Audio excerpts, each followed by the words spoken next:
j'étais brisée, vide et sans espoir, ta grâce m'a trouvée, m'a restaurée.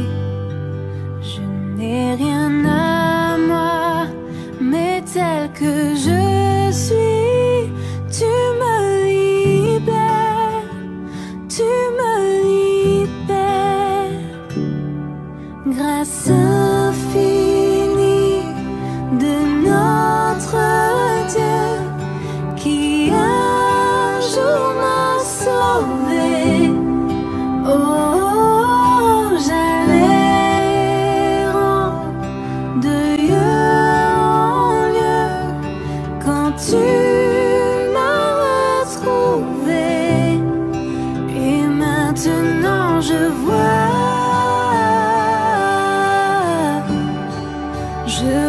l'amour, la grâce dans tes yeux, donnant ta vie pour moi.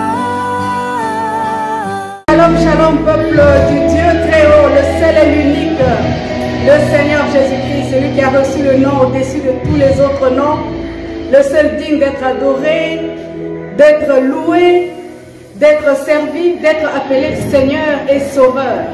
Tous les autres ne sont que pâleurs devant lui. Il est la lumière, il est le soleil qui éclaire. Bonjour révérend. Bonjour ma sœur. Oui, voilà, donc je reçois le révérend Paul Salomon, voilà, qui était musulman et qui s'est converti au christianisme. Mais prochainement, on fera si Dieu nous l'accorde, nous ferons une émission où il pourra expliquer un peu plus en profondeur sa conversion. Ben, merci de participer à cette émission. C'est moi qui vous remercie. Et d'aider les enfants de Dieu à comprendre un peu plus les mécanismes de la parole de Dieu, les secrets de l'évangile.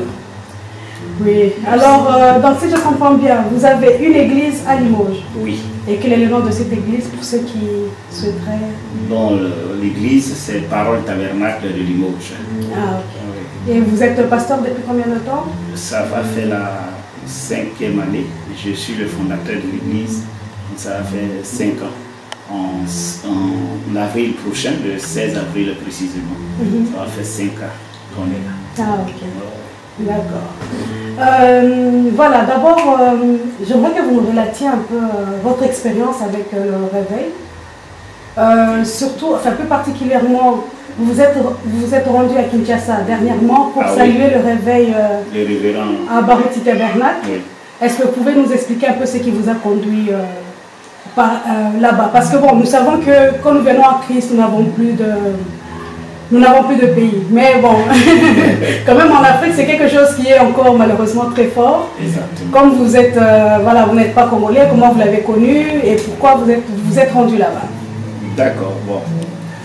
Je vous remercie et je voudrais aussi saluer le pasteur Franck pour son hospitalité de la vallée ici à Liège.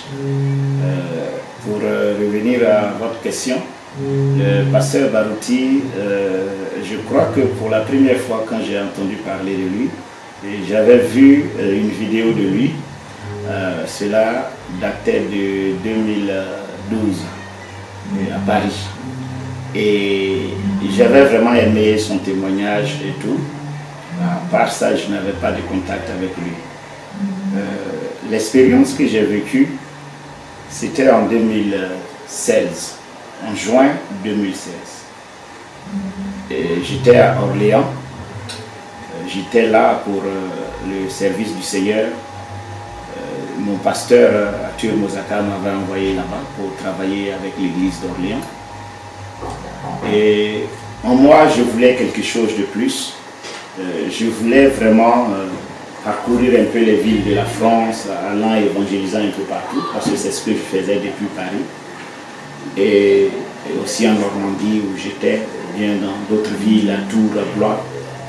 Alors j'ai décidé de me consacrer pour chercher vraiment une dynamique, quelque chose de plus qui va vraiment me booster dans cette aventure que je me préparais à aller.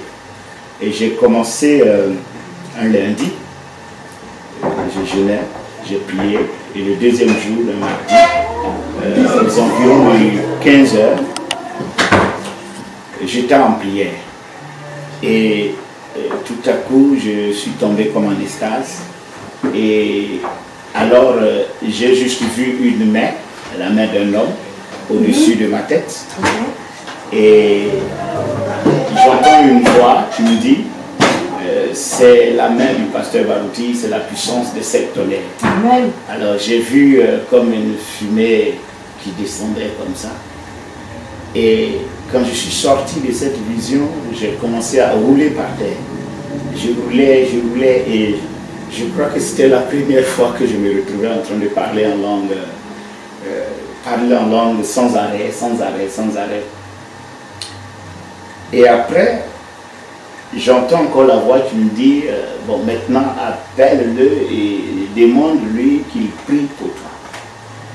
Bon, ne connaissant pas physiquement ou n'ayant pas de contact du pasteur Barouti, pour moi c'était quand même, je ne savais pas comment faire, donc j'ai juste répondu, j'ai dit, mais je ne connais pas comment je fais. Et quand j'ai dit ça, j'entends la voix qui me dit, appelle un tel frère de Paris et demande-lui le numéro de son fils, qui est le fils du pasteur Barouti, Bob. Et j'ai obéi, j'ai pris mon téléphone, j'ai appelé le frère en question, je lui ai demandé, est-ce que tu as le numéro du fils du pasteur Barouti? Et il me répondit, il dit, ça y est devant moi là, tu peux prendre. Et c'est comme si Dieu l'avait aussi préparé là-bas pour moi. Et donc j'ai pris le numéro de Bob et je l'ai appelé. Alors c'était vers un peu le soir. Il m'a dit, bon écoute, il fait tard, je suis dehors, je vais rentrer. Si papa ne dort pas, je vais t'appeler, mais s'il dort, demain matin. Donc le lendemain matin, alors j'ai eu le pasteur et je lui ai raconté. Je crois qu'il avait même enregistré et il avait rendu le témoignage aussi à Guinée à l'époque en 2016.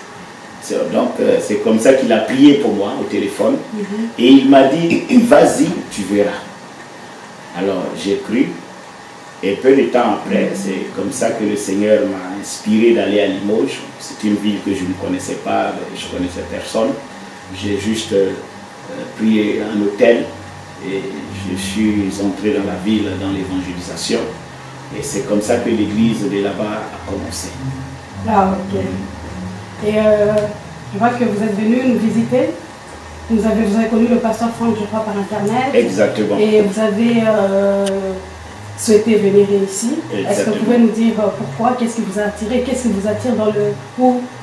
Qu'est-ce qui vous attire dans le ministère du pasteur Franck? Ou qu'est-ce qui peut vous inspirer? Qu'est-ce que vous pensez? Ou de notre église, qu'est-ce qui peut vous inspirer? Ou qu'est-ce qui vous a attiré? Ben, déjà, le pasteur Franck, quand j'ai vu la vidéo de Lys de la Vallée, j'ai regardé et j'ai vu vraiment que c'était une église en plein feu. Et le révérend Dieudonné Okito est un ami, et je lui avais demandé s'il connaissait cette église. Et il m'a dit oui, il y va. J'ai dit, ben, ça c'est une église que j'aimerais vraiment visiter.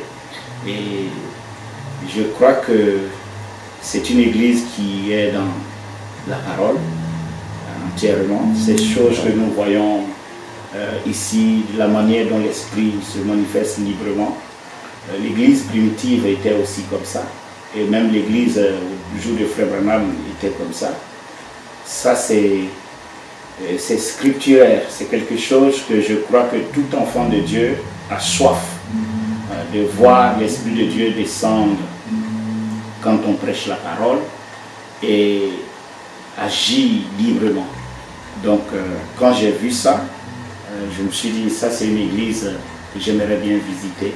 Et j'ai pris contact, je crois que la première fois, ça fait 2 années passées que j'étais venu un vendredi visiter et avec le révérend Okito. Et donc j'avais promis au pasteur que j'allais revenir. Donc l'église, ce qui m'a vraiment impressionné, c'est déjà il faut noter une chose, le révérend Franck enseigne très bien, j'aime sa façon d'enseigner. J'aime sa simplicité, sa façon d'enseigner et aussi de la manière dont il fait descendre l'esprit dans l'Église. Parce que c'est ça aussi qui est important. On peut bien enseigner, une chose est d'enseigner, mais une autre chose est d'amener l'esprit sur l'Église pour que cet enseignement puisse vraiment s'établir.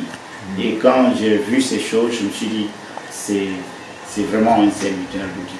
Okay. Donc c'est le réveil qui vous a attiré. Exactement. Mais voilà, nous sommes aujourd'hui à l'âge de la perfection, à l'âge où l'épouse l'Église se prépare pour recevoir le Seigneur Jésus, et à l'âge où chacun doit être placé à une position bien précise, qui a été choisie ou préétablie par le Seigneur Jésus-Christ, et les gens doivent être trouvés à leur position. Enfin, la position, l'adoption. Voilà, l'adoption.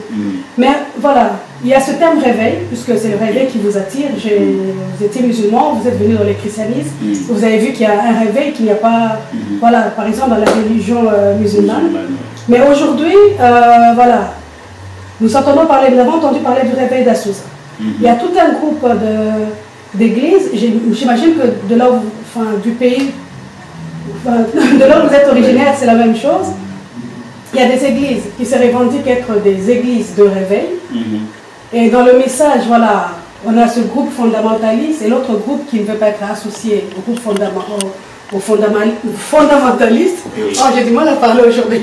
Aux fondamentalistes et qui veulent être, je ne sais pas comment ils veulent être appelés, les réveillés, ceux qui sont conduits par l'Esprit Saint. Voilà, pour que les gens comprennent dans toute cette confusion, parce que tout le monde n'est pas dans le message, qu'est-ce qu'est le réveil? Parce qu'on entend toujours réveil, réveil, réveil. Est-ce que c'est juste le fait de sauter? C'est le fait de se réjouir? Qu'est-ce que c'est que le réveil? Quel est le but? Qu'est-ce que ça apporte? Pourquoi vous cherchez tellement ce réveil?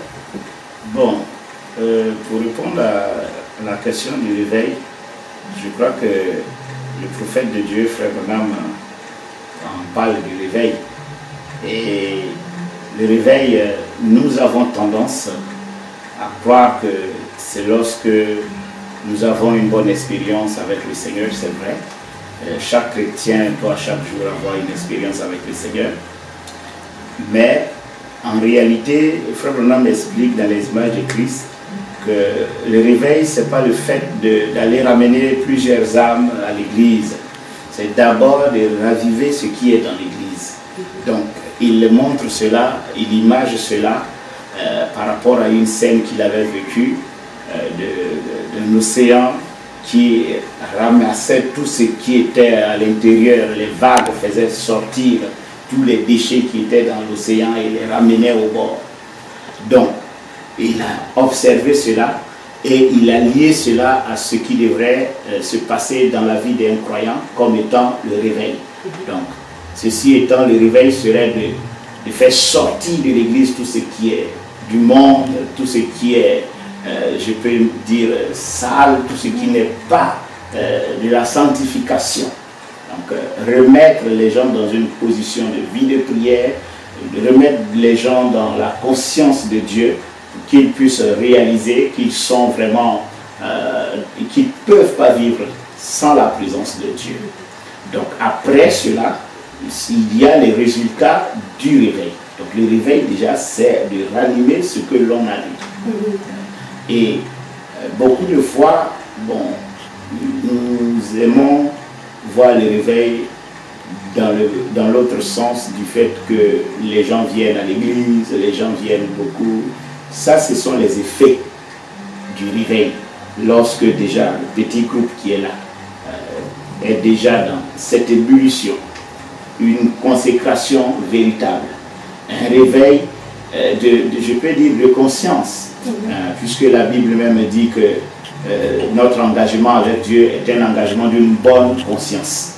Mais chemin faisant, il nous arrive de perdre cette bonne conscience et de manquer de réaliser que Dieu est là. Et donc, le réveil consiste à ranimer le feu qui est en nous et à progresser alors dans l'œuvre du Seigneur qui consiste à ramener ceux qui sont, qu'on appelle les perdus, parce que le but du christianisme, c'est d'amener des âmes à Christ. Voilà. Donc quand on n'a pas de réveil, Frère Branham dit qu'on commence à perdre le fardeau des âmes. on s'occupe plus, on s'intéresse plus à ceux qui n'ont pas encore reçu Christ. Donc, on pense qu'on est vraiment arrivé et ça devient du formalisme en fait.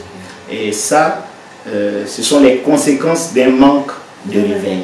Ah oui, donc si je comprends bien, s'il n'y a pas le réveil dans une église, elle ne peut pas arriver à la pleine sanctification, la véritable sanctification, ou à une relation vraiment intime avec Dieu. Donc c'est impossible. Non. La parole seule ne suffit pas. Non. La parole est ce qu'on appelle dans le message, c'est le mécanisme. C'est le mécanisme, c'est un mécanisme qui est à mettre en place mécaniquement. Et on peut la structurer intellectuellement d'une manière théologique comme on l'a appris, mais il faut, comme Frère Branham le dit, la dynamique pour pouvoir allumer ce feu-là que l'homme a besoin. L'être humain a été créé pour être en feu. L'être humain, même le corps humain, est constitué de lumière cosmique et tout. Donc toute personne, tout être humain qui vit a cette lumière en lui. Et Frère Branham définit ça quelque part comme 3 lumières que vous avez en vous que vous allez perdre au fur et à mesure de votre vie. Lorsque vous prenez de l'âge, ces lumières diminuent physiquement, même pas spirituellement. Physiquement, vous perdez les forces et tout. Et spirituellement parlant, nous avons besoin d'être toujours en contact avec l'Esprit Créateur. Et ce manque-là, ça nous fait perdre le repère et ça nous fait sortir de notre sens humain. Et c'est pour ça que ramener un homme dans la présence de Dieu, pour qu'il réalise qu'il a besoin de cet esprit, ce grand esprit créateur, c'est ça le but même du christianisme. C'est ça le but du réveil. Donc si dans une église, vous n'avez pas la capacité d'aller prendre des incroyants et faire d'eux des croyants comme vous, je doute que cette église a connu ce qu'on appelle le réveil. Okay. Ouais. Donc la parole elle seule ne suffira pas. Il faut l'esprit. Il faut l'esprit, il faut l'esprit de Dieu, il faut le Saint-Esprit de Dieu pour faire fonctionner la machine. Mais sinon ça deviendra du formalisme et ça va être que de la religion. Que tout le monde peut avoir, tout le monde a d'ailleurs une religion. Mais avoir Dieu, ça signifie être toujours dans la présence de Dieu. Ouais. Et donc, maintenant on va parler vraiment des églises du message qui n'ont pas le réveil. Est-ce qu'on peut considérer que ces églises-là sont des vierges folles? Parce que c'est vrai que dans le message qu'on parle des vierges folles et des vierges sages, on nous a appris que les vierges folles c'était toutes les autres, la dénomination.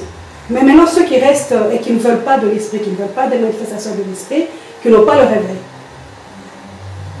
Les vierges folles, ça peut être la dénomination comme on le dit en général, mais c'est pas seulement la dénomination, c'est une condition pour chaque croyant. Et la condition, vous savez, c'est d'avoir de l'huile dans sa lampe. Et nous savons que le message de William Branham est venu délier le Saint-Esprit, Branham le dit, qui avait été lié par les fleuves pentecôtistes. Et une fois que Frère Branham est entré en action avec le message qui est le cri de minuit, cela a réveillé. Cela a réveillé, que ce soit la Vierge folle, la Vierge sage, tout le monde a été réveillé. Maintenant, il s'agit d'avoir de l'huile dans sa lampe. Or, l'huile, pour l'avoir, il faut aller là où on trouve l'huile. Ici, dans cet âge, dans ce temps de la fin, on trouve l'huile uniquement que dans le message de William Marion Branham. Donc, ce qui revient à dire que le réveil, c'est le réveil de l'épouse. Le réveil appartient à l'épouse. Okay. Donc, le réveil, c'est l'apanage de l'épouse, pas de l'église. Pas d'église des nations. Eux aussi sont réveillés parce qu'ils ont vu les mouvements que cela a suscité dans le message, dans l'épouse de Jésus-Christ, puisque l'épouse est typifiée par William Marion Branham. Voilà. Donc, quand ils ont vu tout ce que Dieu a fait, ça a réveillé même les catholiques. Ils ont créé des groupes charismatiques. Tout ça pour avoir l'huile, pour avoir aussi le Saint-Esprit. Mais vous ne pouvez pas avoir ce type de Saint-Esprit sans la parole. Voilà là où il faut joindre les choses ensemble. Il faut avoir la parole et il faut avoir, alors la parole va vous produire alors l'esprit. Donc si vous avez le message et que vous croyez le message et que vous n'avez pas une vie de prière, je doute que vous croyez vraiment le message. Parce que si vous croyez ce message, la parole de l'heure, ça vous réveille, ça vous stimule. Vous prenez conscience de tout ce qu'il y a autour de vous, de qui vous êtes, et vous devez soupirer pour votre adoption. C'est ce qui va envoyer le réveil. Mais si vous avez une église qui se dit une église du message, et que les gens restent dans le formalisme, l'esprit n'est pas manifesté, les gens n'ont pas de vie de prière, les gens ils s'en foutent du tout, au fait, c'est un manque de compréhension parfois, c'est un manque d'enseignement parfois, pour montrer aux gens qu'est-ce que le message. Parce qu'on n'est pas la Vierge folle parce qu'on est seulement dans la dénomination, mais on peut être la Vierge folle en étant dans une église du message formaliste où l'Esprit de Dieu n'est pas manifesté, où les gens, la vie de prière, j'ai pu voir comment les gens se consacrent, le pasteur Franck envoie l'église dans la consécration et tout. Et ça, il faut l'Esprit de Dieu pour le faire. Il faut la mécanique et la dynamique. Donc on peut être une vierge folle en étant dans le message, dans une église du message, si tu n'as pas reçu le Saint-Esprit. Parce que le Saint-Esprit, c'est l'enseignement de la parole aussi qui va l'envoyer. Il y a aussi des églises du message, comme on sait aujourd'hui, avec beaucoup de tendances. Donc chacun y va de son gré, chacun va de sa compréhension. Mais si nous revenons au message fondamental de William Branham, celui qui reçoit la sémence prédestinée, qui reçoit le message de Branham, il y a ça aussi, parce que le message de Branham ne va pas être reçu par tout le monde de la même façon. Elle est venue seulement pour la sémence prédestinée. Voilà pourquoi Frère Branham dit dans ce réveil. Amen. Elle est prédestinée à ce réveil. Maintenant, nous on ne va pas juger. On ne va pas rentrer dans l'église, telle est prédestinée, telle n'est pas, non. Mais comme Jésus disait, les fruits des arbres montrent quel est cet arbre-là. Donc le réveil, il faut absolument les deux. Il faut le message et il faut aussi l'esprit. Le Saint-Esprit qui a prêché ce message dans William Marion Branham, ce même Saint-Esprit est encore là et continue de prêcher ici à l'Île de la Vallée, partout dans les églises où nous voyons, nous pouvons voir d'une manière concrète le réveil de l'épouse, continuer à aller de l'avant, à gagner des âmes, à faire des convertis. Ce qui est dommage aujourd'hui, les églises du message, surtout en Europe ici, ne veulent plus faire des convertis. Ils n'ont plus ce souci, ce fardeau des âmes. Et quand on perd ça, ben, le réveil n'y est pas. Le réveil n'y est pas. Donc c'est quelque chose, vous voyez comment Frère Branham faisait allusion à cet océan qui faisait sortir les vagues, par les vagues, les saletés qui étaient dedans. Donc il faut que ce réveil, ça doit bouillonner toujours. C'est quelque chose qui doit être permanent pour que vous puissiez conserver votre salut. Ce n'est pas le fait seulement d'être dans une église du message, d'aller, d'être régulier, c'est une bonne chose. Mais si cette chose n'est pas là, comme Ézéchiel 9, la Bible disait que l'ange du Seigneur est entré dans la ville pour marquer le sceau sur le front de ceux qui soupiraient contre les abominations qui se créaient dans la ville. C'est ceux-là, ceux qui soupiraient, ceux-là, ils avaient le réveil qui est le Saint-Esprit. Amen, amen. Et donc nous sommes aussi à l'époque où Dieu va séparer voilà, les deux semences. Oui. Je pense pour continuer plus loin avec l'une, hein, parce que voilà, les deux semences ont grandi et voilà, la balle va être rejetée. Et donc nous sommes toujours dans les églises du message. Est-ce que pour quelqu'un qui veut, je m'adresse vraiment à ceux qui ne sont pas encore dans le message, qui veulent venir dans le message et choisir une église, parce que c'est voilà, c'est à cela que je pense, et qui ont entendu parler de ce message et qui voient, voilà, il y a beaucoup d'églises qui ne savent pas ce qu'il faut choisir, mais est-ce donc il faut qu'ils choisissent une église où il y a le réveil, comme vous avez dit. pour avoir une relation plus intime avec Dieu, pour évoluer dans sa marche. Mais bon, comme nous sommes aussi à la fin et que, comme je disais, Dieu va séparer les deux sémences, est-ce que on peut dire que, ou on peut supposer qu'une église du message, pour les aider dans leur choix, qui n'a pas le réveil, est-ce que cette église tombe dans ce que Frère Branham dit, rendre un service à Dieu en dehors de sa volonté? Ça veut dire qu'elles se sont autoproclamées église, mais elles n'ont rien à apporter. Oui, bon, on peut le dire ainsi, mais déjà il faut comprendre quand une église se réclame église du message, il faut comprendre c'est quoi ce message-là qu'il se représente. Parce que aujourd'hui, il y en a beaucoup qui se réclament du message. De ma petite expérience, je ne vais pas juger, mais j'ai vu beaucoup de tendances dans le message. Moi, venant de l'islam, Dieu m'a fait la grâce de l'islam au message de Branham. Comme je disais dans mon témoignage, une brochure que j'ai lue après l'expérience que j'avais eue. Et après, je me suis identifié dans tout ce qui se disait dans la brochure. Et la sémence prédestinée, une chose est telle qu'elle ne peut pas être séduite. Une sémence prédestinée qu'on appelle les élus, dans Matthieu 24, 24, il est dit qu'il est impossible qu'elle soit séduite.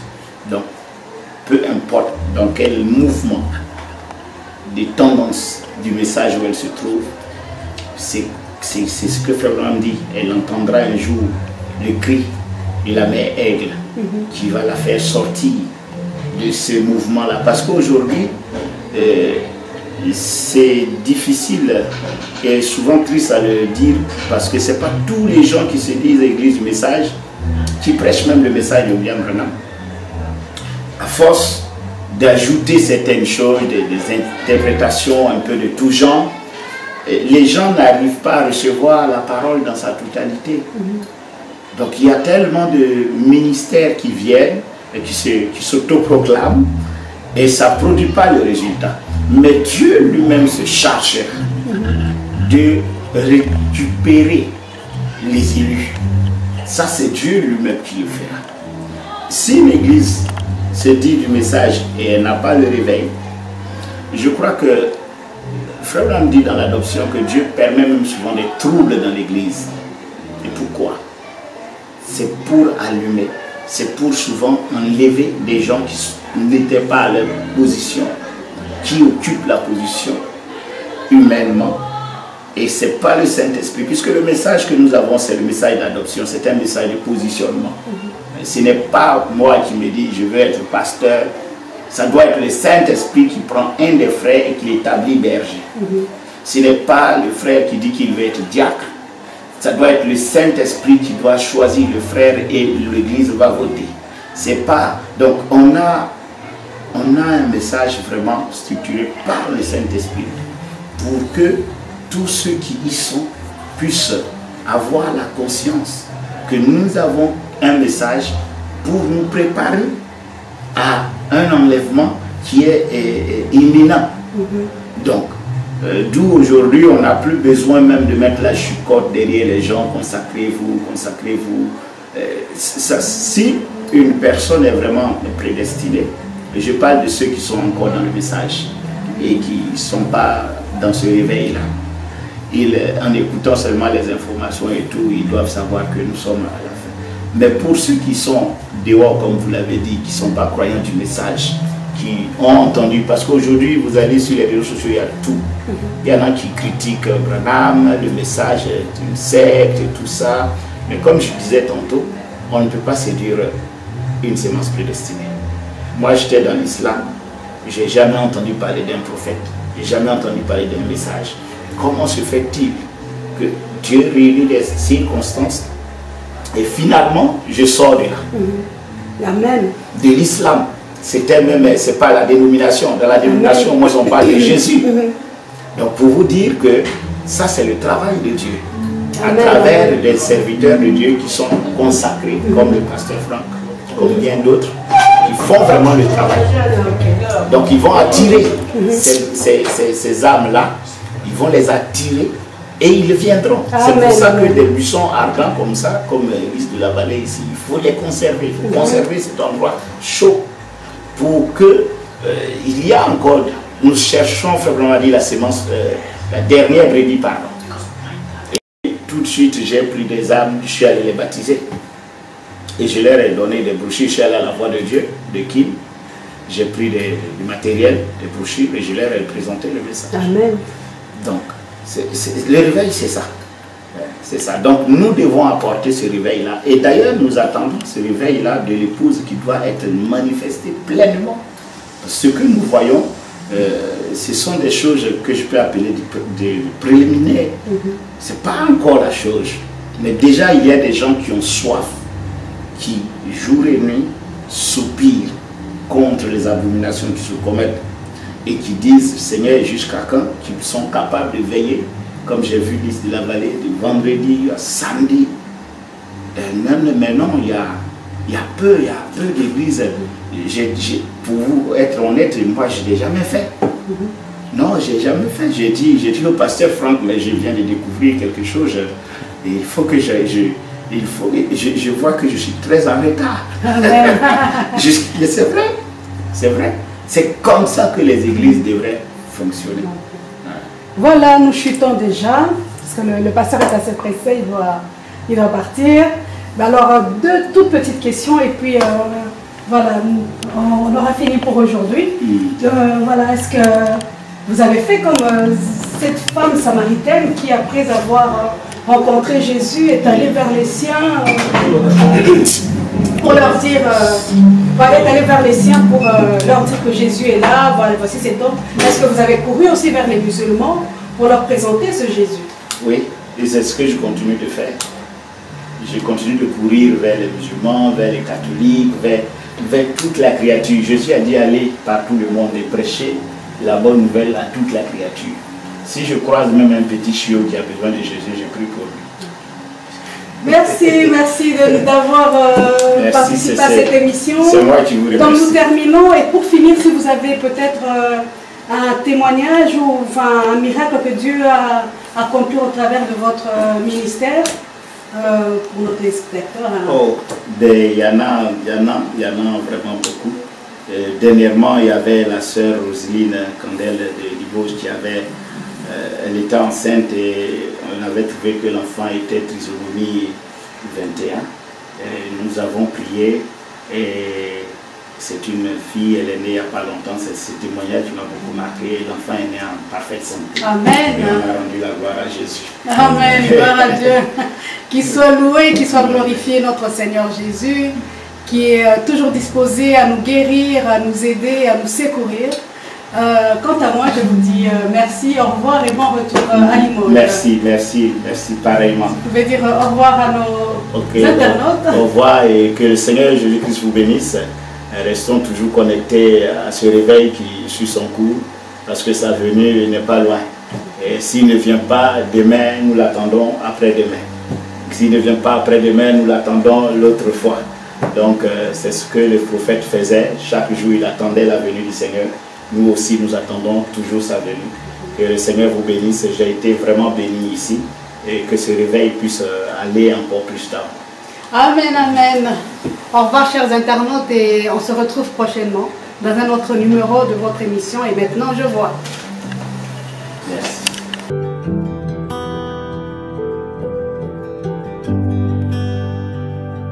J'étais brisée, vide et sans espoir. Ta grâce m'a trouvée, m'a restaurée. Je n'ai rien à moi, mais tel que je suis, tu me libères, tu me libères.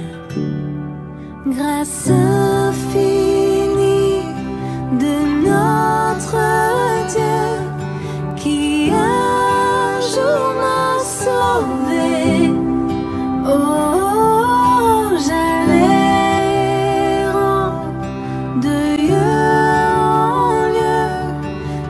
tu m'as retrouvé. Et maintenant je vois l'amour, la grâce dans tes yeux, donnant ta vie pour moi.